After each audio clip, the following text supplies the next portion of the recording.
l'after avec vous jusqu'à, j'allais dire 23h, non, jusqu'à minuit ce soir avec François Manardo, avec Jonathan Macardy et avec Vincent Cosiello qui est dans la zone d'interview à Nice. On l'écoute au micro de Nico Jamin. C'est des joueurs de ballon qui aiment ressortir proprement de derrière avec beaucoup de possession et voilà, quand on pouvait faire le pressing, on le faisait, mais c'est vrai qu'on a plutôt opté sur un bloc bas qui nous a permis de récupérer pas mal de ballons, notamment en première mi-temps. Et voilà, c'est pas des tactiques de jeu. Justement, est-ce qu'il y a malgré tout des regrets sur ce match, parce qu'à 1, ça semble quand même compliqué. Oui, ça semble compliqué, c'est des ballottages défavorables pour nous. Mais encore une fois, c'est pas mort. Après ce match aller, 1, c'est remontable. Et donc c'est sûr que ça va être compliqué, mais encore une fois, il y a des motifs d'espoir, notamment avec ce premier but en première mi-temps et les dernières actions qui auraient pu nous faire basculer du bon côté à 2-1 en fin de match. Donc voilà, c'est pas encore joué et on va se concentrer et se préparer pour le match retour. Tu sens qu'il y a la place? Ouais, il y a encore la place. De toute façon, on se doit d'y croire. Voilà, c'est sûr qu'on va pas leur laisser le match. On va tout faire pour qu'ils aillent eux chercher la qualification et nous, pareil, on va essayer de tout faire pour chercher la qualification. Si l'on compare votre match à celui de l'an dernier, par exemple, contre Schalke, le premier en Coupe d'Europe, tu sens que l'équipe est plus forte, mieux armée? Oui, je pense qu'on voit une évolution dans notre jeu. Contre Schalke, c'est vrai qu'on s'est fait bouger du début jusqu'à la fin du match et ce soir, c'était un petit peu mieux, notamment en première mi-temps, encore une fois. On a réussi à marquer, chose qu'on n'avait pas fait contre Schalke, on a eu plus d'occasions. Donc c'est sûr que cette équipe elle est en évolution, le club évolue, tout le monde évolue et c'est bien de pouvoir jouer des matchs comme ça à haute intensité contre des adversaires très forts pour pouvoir progresser. Sans te dire qu'un peu cette égalisation quand même, elle vous plombe un petit peu le moral, on a le sentiment que vous prenez un vrai coup derrière la nuque, non? Parce qu'elle est tellement évitable en fait. Ouais, c'est vrai qu'elle nous plombe le moral puisqu'on sait que l'importance des buts à l'extérieur dans ce genre de compétition. Et c'est vrai qu'en plus c'était juste après le retour des vestiaires, donc ça nous a mis un peu mal mentalement, mais encore une fois on a passé une période un peu plus compliquée, mais ensuite sur la fin du match, poussé par notre public, on a réussi à relever la tête, à avoir des occasions qu'on a malheureusement pas mis au fond. Donc voilà, mais c'est vrai que ce but nous fait assez mal. Juste pour finir, quel était un peu le discours du coach là dans le vestiaire, plutôt positif? Il aime pas parler à la fin du match, il préfère regarder le match, je pense, pas parler à chaud, donc je pense qu'on aura un débrief quand on se retrouvera à l'entraînement. En tout cas, vous n'étiez pas abattu? Non, pas abattu, c'est sûr qu'on est un peu déçu parce que c'est 1 et que ce but il était évitable, mais on est conscient que l'Ajax a fait un bon match également et que rien n'est perdu, donc voilà, on est quand même sûr de nos forces et on sait qu'on peut aller faire de belles choses là-bas. Voilà, Vincent Cosiello qui était dans la zone d'interview au micro de Nico Jamin. Vincent Cosiello qui a bien analysé, ils sont toujours confiants, ils ont récupéré de la petite déception, mais on va parler maintenant de l'équipe de France féminine de foot qui s'en est sortie difficilement à 10 contre 11 après l'expulsion d'Eve Périssé très rapidement dans le match à la 17e minute. À noter donc que la France se qualifie grâce à ce coup franc de Camilla Billy. Les Françaises étaient menées 1-0 parce que dans la foulée de l'expulsion, le coup franc joué par les Suissesses a permis à la Suisse d'ouvrir le score. 1-1 à la fin du match. Qualifiées françaises qui finissent deuxième du groupe C. C'est l'Autriche qui termine première. Autriche et France donc qualifiées. La France va jouer l'Angleterre. Alors c'est vrai que on a écouté Olivier Chouafny qui était très content. On peut comprendre sur un point, c'est-à-dire sur le mental et sur on va dire le fait que les Françaises se soient accrochées. Mais sur le reste, et depuis le début de l'Euro, on l'a dit tout à l'heure, c'est pas brillant. Lionel, supporter de l'OL et du foot féminin en général, est avec nous. Salut Lionel. Salut messieurs. Salut Lionel. Alors qu'est-ce que tu penses de cette qualification de justesse? C'est terrible, j'en avais parlé, j'ai tout passé hier et j'avais dit que j'avais peur que les Suissesses se mettent en contre et avec une défense très regroupée derrière. Et c'est ce qui s'est passé, avec beaucoup d'impact physique sur les Françaises. Et comme d'habitude, les Françaises ont du mal à répondre à ça par un très grand manque de justesse dans les passes, dans les petits espaces. Dès qu'ils approchaient de la défense, elles se faisaient intercepter ou elles se faisaient bousculer. Et sur un des contres, ce carton rouge, là j'étais vraiment très très inquiet pour l'équipe de France et heureusement que notre petite Amélie a fait le nécessaire. Encore un but sur coup franc. Alors c'est sa spécialité. C'est sa spécialité à elle d'ailleurs et de l'équipe de France. T'as raison. Mais faut quand même rappeler à ceux qui n'ont pas vu le match qu'il y a une grosse erreur de main de la gardienne suisse. Il est puissant quand même le coup franc. Attention. Alors s'il est puissant, il faut mettre les deux mains côté gardienne suisse. S'il n'est pas puissant, je pense qu'elle pensait le faire sortir assez facilement d'une main, mais bon. Je pense qu'elle n'était pas bien sur ses appuis et que du coup le ballon était flottant. Elle fait beaucoup de ballons flottants, Camille Abelli, quand elle tire ses coups francs. Et donc elle est un peu désarçonnée par le mouvement du ballon et elle met qu'une seule main parce que à la dernière minute, c'est ce qu'on peut faire de mieux, c'est tout. Mais ce qui est inquiétant, c'est que c'est encore une fois un but sur coup franc, un but sur coup de pied arrêté, que les Françaises n'arrivent pas à passer des buts dans le jeu, alors qu'elles devraient pouvoir y arriver, mais sans aucun problème, en mettant de la vitesse et de la justesse. C'est quand même hallucinant qu'il y ait autant de déchets techniques quand elles arrivent dans les 30 derniers mètres, quoi. Ouais, c'est vrai que c'est un peu inquiétant, François, Jonathan. Le niveau plus globalement de la première de la poule, parce qu'on rappelle que ce qu'on disait avant c'était une poule début abordable, du match, c'était une poule abordable. L'Islande, tout le monde le disait. Islande, Autriche, Suisse, et finalement sur les 3 matchs, on est déçu quasiment à 3. Alors là, le scénario est particulier parce qu'à 10 contre 11 pendant 75 minutes, c'est compliqué, mais c'est décevant quand même. Mais c'est extrêmement décevant et à double titre parce qu'on parle d'un football franco-féminin, on va dire, permettez-moi l'expression, qui est double champion d'Europe, et que ce soit l'OL à 2 occasions et avec le Paris Saint-Germain qui s'est hissé également en finale et qui avait joué une finale aussi à 3 ans, c'est pas un football féminin de club qui est envahi par des joueurs étrangères, même s'il y en a des bonnes, mais il y a aussi de très bonnes françaises. Et là, l'équipe de France retombe dans ses travers, un déchet terrible dans la finition, voire même, comme l'a dit notre auditeur, sur les phases offensives, et puis même une régression, j'ai l'impression, par rapport aux dernières phases finales.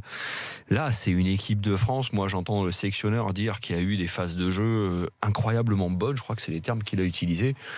Bon, je comprends qu'il les brosse un peu dans le sens du poil, mais je me demande d'abord de nous faire pas prendre des vessies pour des lanternes, pour rester poli.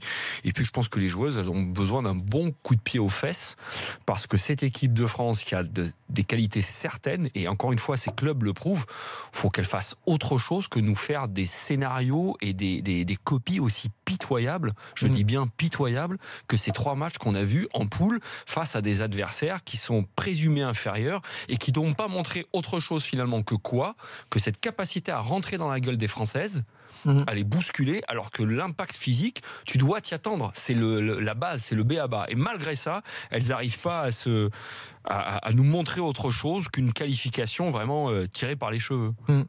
J'attends. Écoute, ce qui est assez inquiétant, c'est de voir que les 3 matchs, en fait, il n'y a aucun fond de jeu. Très honnêtement, j'ai pas tout vu, j'ai pas regardé tous les matchs, donc je peux pas en parler de manière très poussée, mais de ce que j'ai vu, il n'y a aucun fond de jeu.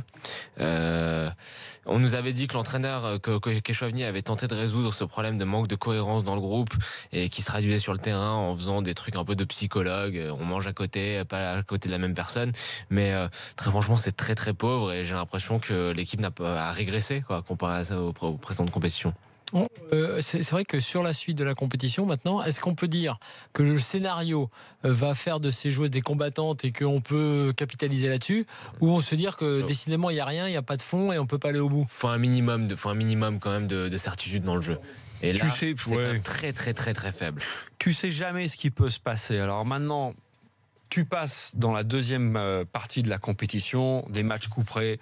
Est-ce que ça peut les réveiller? Mais là, sur le discours que tient Chouafni devant la presse, et qu'il a dû peut-être aussi leur tenir. Oui, mais c'est normal ça. Parfois, c'est normal. Mais tu sais, parfois aussi, tu fais passer les messages à travers les médias. Ouais, mais et tu peux les bousculer. Là, elles ont souffert physiquement et tout à 10. Si à la fin tu te dis les filles, elles sont passées, mais elles ont pas, ça n'a pas été brillant. Avant d'être à 10, c'est pas brillant non plus. Non, c'est clair. C'est pas brillant non plus. C'est pas brillant depuis 3 matchs. Un mot sur la suite.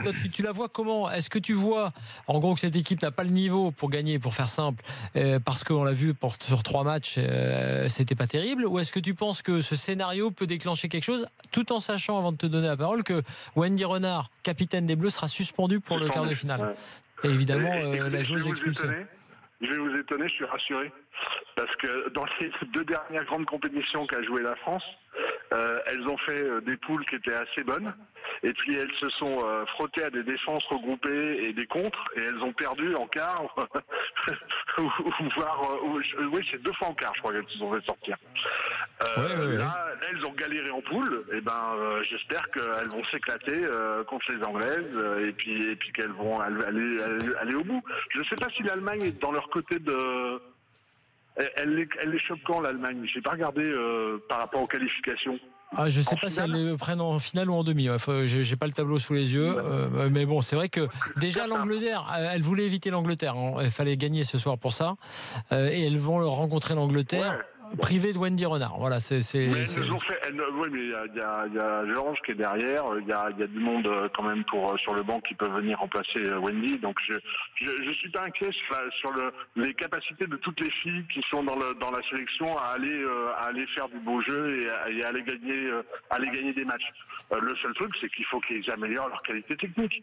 Et vu que d'habitude elles font des bonnes poules et puis derrière elles font n'importe quoi dans les phases finales, et là. J'ai bon espoir que ce soit Lionel, on va écouter Wendy Renard qui est en direct dans l'after.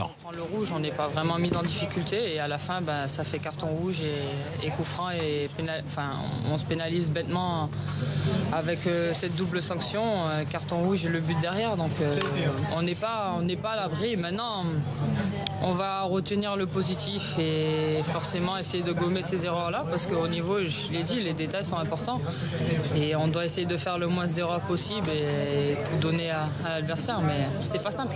Collectivement, pour vous, c'est un match référence cette compétition? C'était en tout cas un point que le coach a souligné avant cette rencontre, que si on montait notre agressivité collectivement ensemble et ces choses faites ce soir, je pense qu'on a montré qu'on avait du caractère, du cœur tout ensemble et encore plus quand on était à 10. Donc je pense qu'à 10 on a, même si j'aurais préféré finir à 11, mais à 10 on a montré quand même de belles choses et dans le jeu et on a réussi à égaliser. Donc c'est le point positif, je dirais, de cette soirée, cette qualif. Voilà, Wendy Renard. On va peut-être écouter une autre réponse de la capitaine des Bleus qui sera absente pour le quart de finale. Non, terminé pour Wendy Renard. Lionel est avec nous. Lionel, un dernier mot, tu voulais conclure? Écoute, il faut bien qu'elles gagnent quelque chose, hein. Elles vont y arriver. Il faut y croire. Elles ont toutes les capacités, elles ont toutes les qualités pour le faire. Maintenant, il faut juste se mettre réellement à le faire sur le terrain et je pense qu'elles sont capables de le faire. Donc, croyons-y.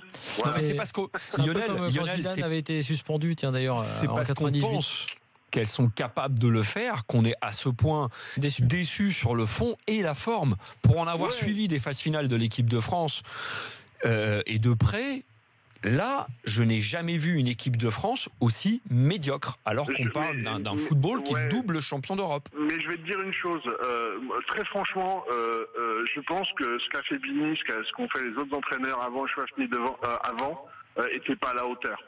Et mais si tu veux, attends, à mon avis, les filles, au niveau technique et tout ça, elles se baladaient, elles faisaient ça tranquillou, et dès qu'il y avait vraiment de l'impact face à elles perdaient, d'accord? Là, c'est l'inverse avec le Chouafny.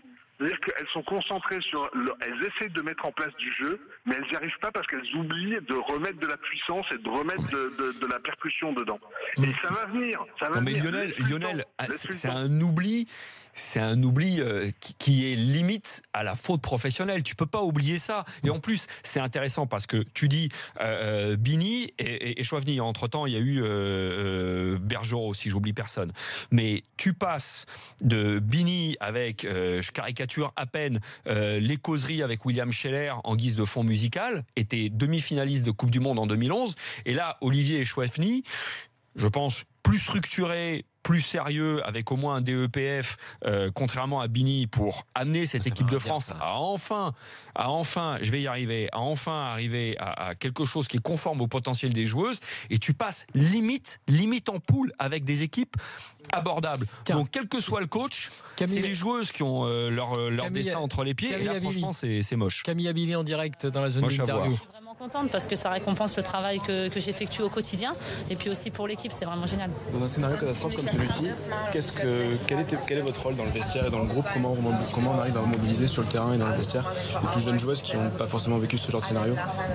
D'y croire, je pense, le montrer qu'on est capable et quand elles nous voient comme ça avec cette rage et cette envie, elles ont envie de faire la même chose et je pense qu'on essaye les plus anciennes de montrer l'exemple et comme je disais, même si elles sont jeunes, on ne sait pas si elles feront un euro, ça peut aller très vite en foot, donc je vais leur faire prendre conscience aussi que c'est le moment ou jamais. C'est un match fondateur ce soir pour toi? Tu veux nous parler de déclic il y a 2 jours? Bien sûr, oui, bien sûr. Je pense que ça peut être. C'est un match référence. En tout cas, au niveau mental, on nous a souvent un petit peu critiqué là-dessus. Par rapport au mental. Mais je pense que là, on a montré qu'on avait des ressources et on est capable de faire vraiment quelque chose de bien. Voilà, il y a la petite famille de Camille Abili qui a participé à l'interview. Camille Abili qui s'entraîne très fort sur les coups francs, très souvent. Il y a des vidéos d'ailleurs qui circulaient de la fédé de foot justement la veille du match hier contre la Suisse. C'est une de ses spécialités. Elle l'a prouvé et elle a marqué, je crois, son 37e but en 183 sélections. 183 sélections. Donc c'est quand même énorme et il faut le souligner. Je pense que c'est la recordwoman maintenant. Elle a dépassé Souberan. Tu crois si elle n'a pas dépassé Souberan, elle est pas très loin de la dépasser. Ouais. En tout cas, voilà, Camille Abili qui parle d'un match peut-être référence, au moins sur le plan mental. Voilà pour les Bleus. Et dans quelques instants, on va parler de Saint-Etienne, on va parler de la Ligue 1. Le je m'en fous pas. Et les infos mercato du jour, tout ça, c'est dans l'after. On est ensemble jusqu'à minuit.